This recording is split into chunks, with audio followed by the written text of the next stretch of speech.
All right, guys, a long-awaited video of my SURRON street legal kit that I want to show you guys. Let's get right into it because there are some pros and cons to this kit, and I just kind of want to run through it. And what I mean by street legal is it comes with turn signals, license plate light, an actual working brake light. The cool thing about this whole kit is that it's integrated into the power system of the SURRON. So let's get into it. So here is my SURRON. This is not an installation video at all. It was actually pretty easy to do. So for one, let's turn this on. Oh, it is on. All right, it is on already. So if I hit the headlight switch, we now have some daytime running lights. And just so you don't get confused, I got RGB lighting on the bike. I'm gonna turn that off real quick. So the main thing is when you turn the key, you're now gonna have this headlight switch right here. It's gonna come with turn signal switch and the horn button. My horn button for some reason does not work. I don't know why. My horn never worked once I went to a BAC 4000. I have no clue why. I don't think it's disconnected. I didn't see any extra wires in there. But anyway, the horn does not work on mine. But when you do turn it on, these stay on the whole entire time. Now I have some problems with these because, and I'll show you.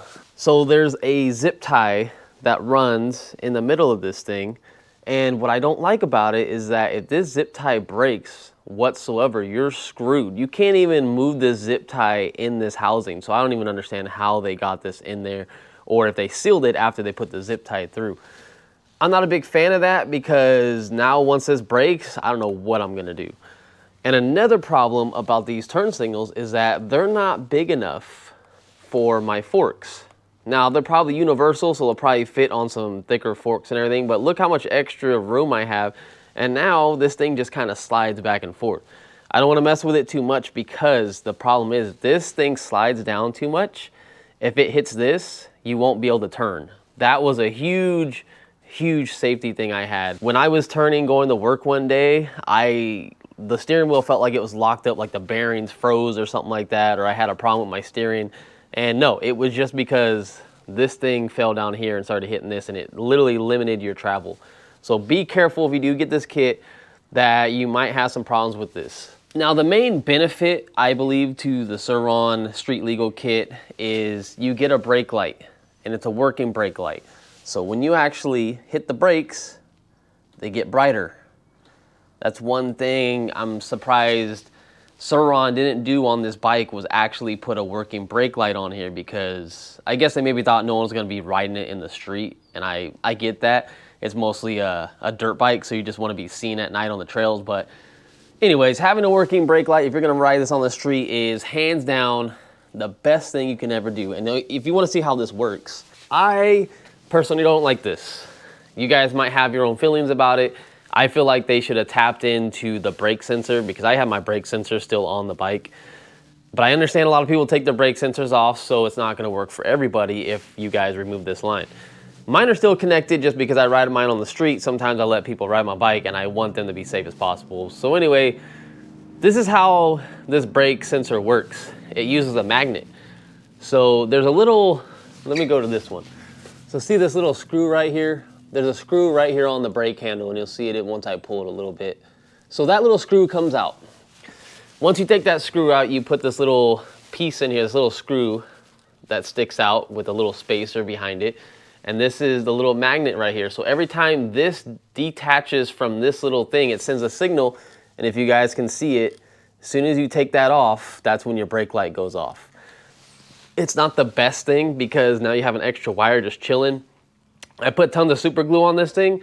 I wish I would have had some silicone or something like that because I know super glue is gonna mess it all up. But I wish I had some silicone to put in there that was removable. But I don't plan on moving it and I hope this doesn't come off at any time because when you let off and hit it, I've been trying to be real gentle with it because if this thing comes off, I'm not gonna be too happy. I don't want it just hanging down. So that's why I kind of zip tied it right under here. So, because if this falls down, you don't want this hanging like way down here. Now, after you get it connected, you're gonna see there's a huge cable and it's actually not very long. And I just had mine come through this way. You can't fit it in between here. And the reason is because this is too big. Unless you de-pin this whole entire wire harness, you can't fit this in between none of this stuff. So it literally has to come this way. You can't fit the plug on the other side coming this way because there's a breaker. You can't fit that in between here, so that sucks. So anyway, so you have this big old cord. If you want, you can technically zip tie it right here if you want. I thought about doing that, but I just let it stay free so it kind of moves around. I'm not going to pinch any wires or anything like that. So I'm just going to deal with mine. But trust me, you don't want to see under here. You don't want to see how many wires are under here. It is beyond tight in here. I have too much stuff. If you really come down here, look, you see how much it's sticking up? And that's with it all the way tightened down as much as possible, and it's still like sticking up. It's not flat whatsoever. There's just too many wires when you have all these kits running through. But I will say the best thing about this kit is you do get turn signals. So if you come up here to the motorcycle switch, as soon as you hit this, you're gonna see the front one turn. And they are sequential. This one slowly comes around the corner, and they do move at the same time. So when the front one goes off, this one goes off. And then if we switch it to the other side, there you go. You got a working brake light left and right. I love that. I honestly don't think people are really gonna see them too well. They are bright, but you're such a small vehicle on the road that I don't think these are really gonna do too much. But it is just nice to have. If you're actually sitting at a four-way stop or a stop sign, people behind you, they're gonna see it.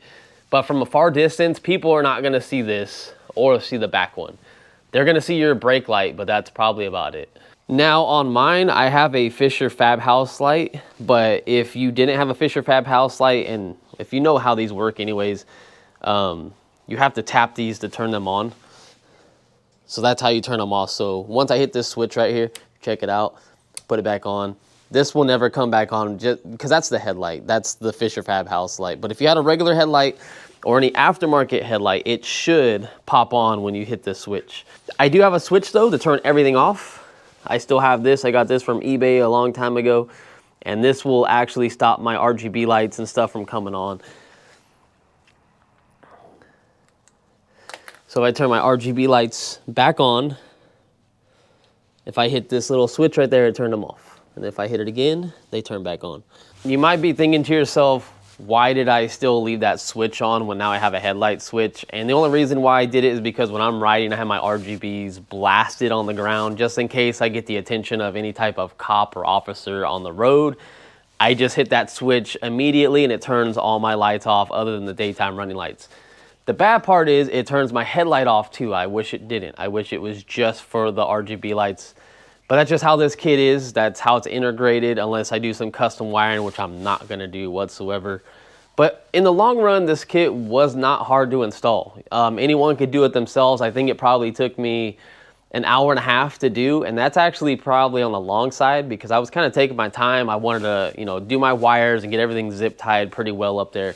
So anyone could do it, but the bad thing is I think the kit is sold out. So when the kit is in stock, if you guys want to check it out, those are some of my pros and cons about it. And if, you can live with how they use the magnet sensor, which I think is kind of and then the way that the turn signals and the daytime running lights sit on the forks, I think that's the worst part about the kit. Then, you can make your decision if you want. I just wanted to point those out. I wanted to get down here and show you also that this license plate light is barely working. If you can see, it's flashing. The LED's going out. So if I move the wires, even though they're really good back here, it will stop working. I have no idea why it's not bright enough to light this license plate light up. And I'm gonna contact them on that and see if they can send me a replacement. But yeah, I have no idea. So if I turn all my lights back on, it's still on, there's no problem. This is why I really have these, to be honest. These are gonna light up everything around me on the roads. People actually see me, because I don't think this license plate light's gonna do too much. All right guys, so that was my street legal kit on the SURRON, and let's just go over some other stuff on the bike because I'm pretty sure you saw my bike is pretty modified, and if you're new to the channel, let's just kind of run through some of the stuff I've done. So I obviously have an RGB kit on the bike. You can already tell. It looks fantastic at night. I believe there's 8 or 9 RGB lights on here. We do have the Supermoto wheels on here. This is an Amazon license plate. This is not a legit license plate, so don't think this thing's registered by the state or anything like that. Just because I have the street legal kit on doesn't mean I actually took it down and got it registered or anything like that. I have not. We have Rock Bro pedals, and I got the Kiniwaba, I believe that's what you call the pedal kit. That's what's on here, and it's the actual one that has a chain. It all works. Like the chain's connected and all that stuff. But pedaling, there's no point. Don't even try to pedal. And then you come up here, we got this big old bad boy. This is a 40 amp hour from Lightspeed. It's a 72 volt battery. This legit gives me about 50 miles of range. Like that's real range, like in traffic. But if I do any type of speeding pulls, 60 miles an hour, it's not gonna last that long. And then we come down here, I got a BAC 4000. I've had this since February. I haven't had any issues whatsoever with it. And with the BAC 4000, that comes with the Egg Rider display. And it is tuned by eMoto Bros. I know there's other people out there that tune these bikes a lot better, I've heard. If anyone wants to reach out to me and tune my bike, let me know. I'm not gonna pay to get it tuned, but I would love to get a different tune that's more aggressive on it. And we got the Fisher Fab House light that I talked about earlier in the video on how it works with this kit. Obviously, we got an iGubs +6 phone mount. We got pillow top Pro Taper grips. I got a Mick tuning mirror. I love this mirror. It's plastic. And then come down here, I got the Lunicycles brakes, the floating rotor brakes. I love these things. They're like that transparent look. They're super sick. Everyone asked me about this. So are you guys ready to know what it is? It's called Monkey Nuts. It's the long fender by Monkey Nuts. So just so you know, or Mucky Nuts, that's I guess that's how you say it. So just so you guys know, you guys blast me in the comments every time asking what that is. Another thing I kind of overlooked really quick was I got the Lunicycles bash guard on the bottom of it. It's getting pretty dirty, and that's kind of how I have my RGB lights, if you kind of want to have an idea. So I can't put a stand underneath my bike anymore because I got another RGB light under here. So putting this thing on the stand does not work because I'll just crush the RGBs. But yeah, I love how this looks. I love how it added that design.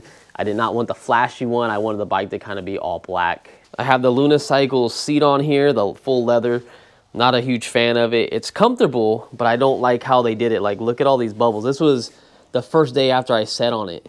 It's just not tight enough wrapped around, so I don't know who had them do their upholstery work, but I kind of felt like it was garbage. But I have seen some newer ones, and it looks like they fixed it over time, because mine is stitched in the front and has the line in the front. That's where they line it up at. And the new ones, I've actually seen them stitch it from the back, so I think that's a lot better. And then we have a DB's fender extender for splashing, you know, dirt and all that kind of stuff. It does its job. The first day I put it on, I actually tried to do a wheelie and I went down. Thought I was a SURRONster, but I wasn't. So it's a little bent. If I come back here, you'll see it's a little crooked. I've always trying to fix it, but it's not gonna happen. And then come down here, I have a class 3 750 watt sticker. I don't know if you guys can see that. Just in case a cop pulls me over, you know, and I'm in the bike lane or something, I can show him that. Like, no, look, it's class 3, you know, I can be on the road, you know, on the bike lane. So, or trails, that's another thing. And then I do have this splash guard. This splash guard comes in super, super handy because if you don't have this little splash guard, you get dirt everywhere. You'll get dirt every single place on this spring, and it sucks. Cleaning all this mess up in here sucks. So I think this is one of the best mods I did. Well, one of the best, cheapest mods I've done. So I would highly suggest buying one. They're like 15 to 20 bucks. And that's pretty much it, guys. So I'll see you guys in the next video. I hope you appreciated that quick video that I did for you guys because I've been meaning to show you the street legal kit for it. And like I said, keep in mind, it's street legal because you can technically now, if you have it registered as a moped, you can get plates on it if you take it down and show the bike off and show it has all the safety stuff on it. License plate light is kind of finicky on mine, but you should be able to get away with getting some actual plates on this bike if you really want to register as a motorcycle. But if you just want to do it as a moped, then just send in your 24 bucks to the state of California and see if you can, you know, get that going for you. Me personally, I'm not going to do it just because I like to be in the bike lane and I like to go on trails, and you can't go on some trails or be in the bike lane once you have a legit license plate. If a cop sees you, it's illegal. So that's just my 2 cents.